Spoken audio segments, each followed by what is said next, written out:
words I've been waiting to hear from a Seattle City Council member for more than 3 years. Here they are. Public safety challenges that we're experiencing today are a shameful legacy of the defund the police movement. And that was wrong then, it's wrong now. And, from my perspective, defund is dead. 10 points for Seattle City Councilmember Ron Saka. And he gets all the credit because he wasn't on the city council when they talked about defunding the police in 2020 and when they continued to push that conversation in 2021. So I saw that and I thought, and you hear in the background, I'm not sure who it was, but somebody else on the dais said, and I love to hear that. And I think it's indicative of the fact that the Seattle City Council has shifted a little bit toward the middle. I mean, I'm not going to call them moderates or centrists because it's all relative, and a moderate in Seattle is still left-wing elsewhere in the country. However, the acknowledgement from a council member of color, no less, that defund is dead. Let's bury it. It was a bad idea then. It's a bad idea now. That sentiment comes 3 years too late. Better late than never. Welcome to Team Sanity. That being said, after I saw it, my immediate question was, so great, but is it too late? The destruction from the defund movement, and the left and progressives, they'll always tell you, well, we didn't actually defund the police. We talked about it, but we didn't actually defund the police. And I would disagree with that sentiment. I mean, there was certainly money given to other, community programs and entities that should have gone to the police department and did not. But I've always said they defunded the police with their words. They defunded the police with their anti-cop vitriol, because we know what was the result of that. We'd already had a number of officers leaving the department because they'd been under the thumb of the federal government and a federal consent decree for a decade. It was exhausting. They did not feel supported by the city of Seattle.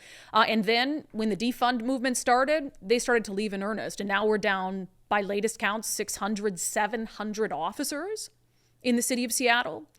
It has destroyed public safety. It has absolutely hurt the ability to respond to violent crimes in progress. And for folks who aren't victims of violent crimes, but crimes nonetheless, they're not getting a police response. They're simply not. So what do? Well, they stop reporting things like property crimes and their windows smashed in. And then the city says, oh, look. And Bob Ferguson, running for governor, says, oh, look, crime's down, property crime's down. It's like, no, all of that was created by the defund movement. And now we're in such a bad place with policing. People don't even call 911 anymore. So Ron Saka's comments on defund is dead came during a briefing to the Seattle City Council on the issue of public safety. So Seattle's new interim police chief, Sue Rohr, she had a graph that I thought was actually really helpful, because we say over and over, SPD's down 500 officers, then 600 officers, then 700 officers. But what does that mean? What does that actually look like out on the streets on a busy night with lots of 911 calls? And she walked the city council members through that. Listen. This is a snapshot of a recent Saturday night, what our staffing was. You can see that we were down multiple officers in every single precinct area. In the box there where it talks about priority calls, you can see the number of priority 1, 2, 3, 4, 5 calls in each precinct area.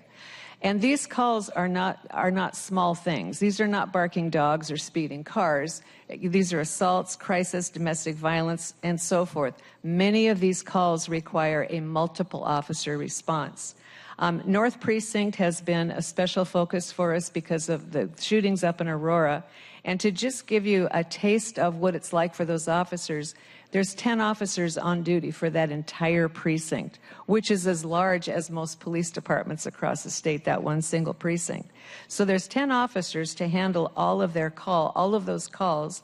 Then shortly after midnight, we get a shooting, which requires shutting down Aurora, getting a victim, getting aid to a victim. That's taking 6 or 7 officers right in that particular moment to deal with that shooting call. Meanwhile, we have all these other calls coming in. So when you hear complaints from your constituents about, why does it take so long for a police officer to respond, it's a math problem. They really have to prioritize their calls, and it results in longer wait times for people getting to calls. Yeah, I thought it was important that she acknowledged, and some of the calls officers can't get to, these are crimes in progress. These are serious crimes. These are sometimes violent crimes. That's the legacy of the police, defund the police movement. This isn't behind us. Rob Saka can declare, and I'm glad he did, defunding is dead. But defunding and the impacts of defunding are still very much alive. We're suffering through them right now, and it's going to take a lot to dig ourselves out of it. It's not going to be able to happen in the next decade. And then you have this smaller number of officers, 10 officers for the entire North Precinct, as Sue Rahr said, a precinct that's the size of most other agencies in the state of Washington. And they're stretched so thin, one call, one shooting, they've got 6 or 7 of those officers taken away, only 3 left to respond to other calls in an area that's dealing with high crime, shootings, prostitution, drug issues, etc. And then how do you think those officers feel about their job?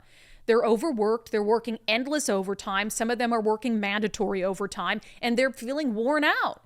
So you have a shortage that's going to cause even more of a shortage as officers continue to leave, as they get lateral bonuses to go to other agencies. So the defund the police movement, just the act of people in power in 2020 having such a dislike for law enforcement that they said, we want to defund SPD by 50%. Just those words, spoke in the moment to appear woke and down with the cause, are killing people 4 years later, are leading to deaths and destruction of a once great city even 4 years later. And so when I say, is it too late to unwind defunding? I mean, I don't believe we'll ever be back in the city of Seattle to how we were a few years before the defunding movement. I don't know how you recover from that and how you get enough officers to come to the agency to keep pace with the officers who are retiring, who are leaving the profession altogether, or who are lateraling to other agencies for big fat bonuses, maybe in other states like Florida or Texas, where they actually respect law enforcement. The other thing that, Sue had some good things to say, the interim police chief, but obviously they have to talk about hiring. How are we going to fix this? How are we going to get more officers to want to be Seattle police officers? Here's what she said.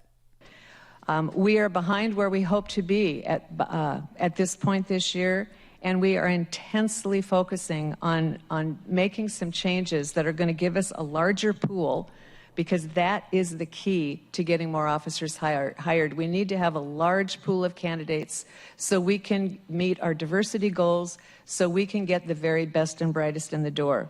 Good grief. Good grief. 600, 700 officers down. You're already admitting on the front end that you're not keeping up with your hiring goals, and your focus is DEI. While people are dying, your focus is DEI. You've got your diversity goals.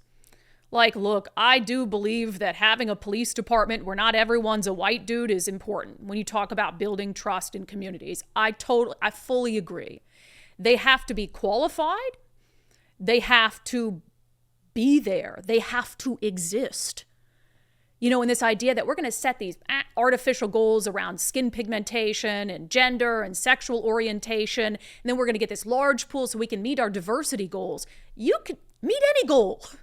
Meet any goal at this point. Like, diversity at this point, when it is life or death, when you don't have enough officers to respond to life or death emergencies, the skin tone or the genitals of those officers, I promise you, it does not matter to the person whose life is in jeopardy and who's called 911. I have never wondered what kind of genitals the person responding to my 911 call has, or what the color of their skin is going to be. If you were just overflow with candidates, qualified candidates who wanted to be Seattle police officers, then you could afford to be choosy. Clearly you can't. The DEI diversity goals have to be set aside. Maybe forever, but set aside long enough for you to say, we have to get the most qualified, eager candidates, people who want the job, in the door, regardless of skin tone, regardless of sexual orientation, regardless of gender. And then when we're fully staffed and we're meeting our obligation to keep the public safe, Then we can go back to how do we diversify our ranks so we can have a police department that better reflects the community that we serve. It's laughable to hear the word diversity mentioned in the conversation of hiring more police officers when you're in a hole that deep.